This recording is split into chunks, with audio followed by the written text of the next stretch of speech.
Mono no aware é uma expressão japonesa cunhada durante o período Edo, que pode ser traduzida em algo como empatia pelas coisas ou se sensibilizar pelo mundo.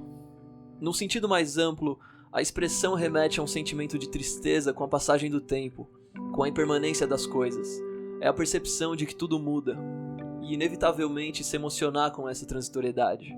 Mono no aware é a melancolia que surge em se viver a vida. Esse vídeo é sobre Yokohama Kaidashi Kiko, trazido para o ocidente como Yokohama Shopping Log, mangá publicado entre 1994 e 2006, posteriormente adaptado numa breve série de OVAs. E se algo pode ser dito sobre a série, é sua retratação inigualável da ideia de Mono no aware. A história se passa num Japão, como costumamos dizer, pós-apocalíptico, embora nunca seja esclarecido qual foi o desastre, e nem precisa. Já acostumadas ao cenário de colapso social, as pessoas dessa história voltam a viver em cidades pequenas, abrem mão das regalias da tecnologia e retomam o contato com a natureza. Elas apenas aceitam a catástrofe ocorrida, seja lá qual tenha sido. Ao espectador, tudo que se sugere são uma irreversível elevação do nível do mar, com cidades e regiões inteiras submersas, e algumas menções à erupção do Monte Fuji. Nada mais é dito, como se o desastre e a vida pregressa que ele apagou não merecessem lembrança. As estações do ano se fundiram umas às outras, muitas pessoas se foram. Mas por alguma razão, os sobreviventes abraçaram uma vida pacífica e despretensiosa, bem diferente do que vivemos atualmente no sistema capitalista.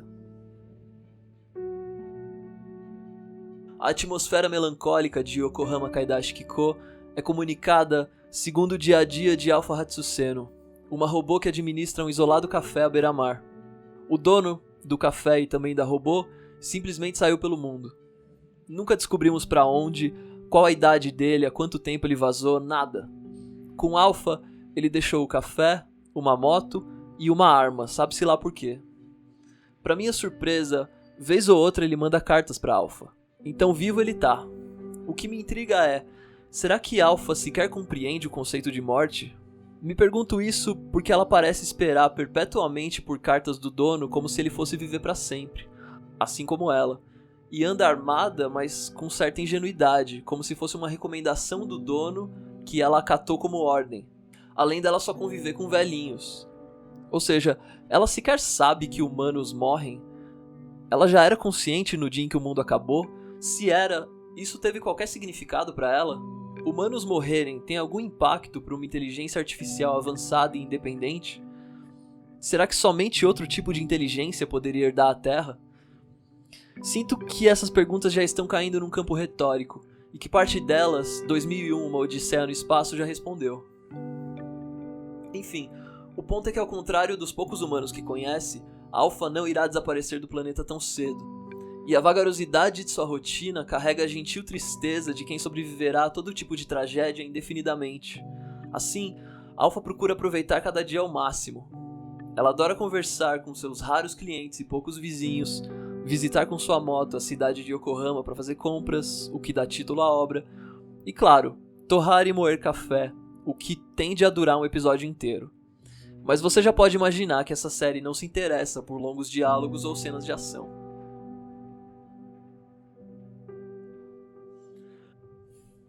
Mesmo sendo praticamente imortal, a primeira edição de uma série de robôs que seriam produzidos em massa, a existência de Alpha no mundo cheio de ruínas e coisas enferrujadas nos faz perguntar: por que as memórias de criações humanas deveriam receber um tratamento especial? Mesmo porque, sem uma civilização complexa que as mantenha, quem mais as manteria?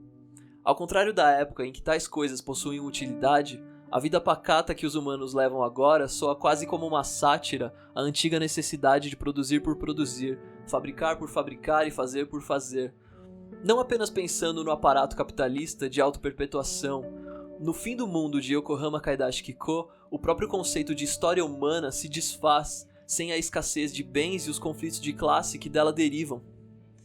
Numa terra sem a razão masculina que domina e subjuga a natureza e os seres, os mundos internos e externos se convergem outra vez. O futuro é feminino. Talvez para as pessoas que sobreviveram ao cataclisma, haja um sentimento coletivo de libertação. A sociedade não mais precisa encontrar justificativas e fins para suas ações. A tragédia foi tão grande que libertou as pessoas do senso de utilidade. As coisas apenas são. Por mais que a vida humana em Yokohama Kaidashi-Kiko careça de significado maior, encontra-se na paz nostálgica e na tendência a viver um significado em si mesmo. Se um dia o homem tentou exilar a natureza e se tornar diferente dela, as ações imprevisíveis dessa mesma natureza induzem o homem num cenário de catástrofe a reaproximar-se dela. Seja pela sensação de perda, seja pela necessidade de cura, seja pelo destronamento.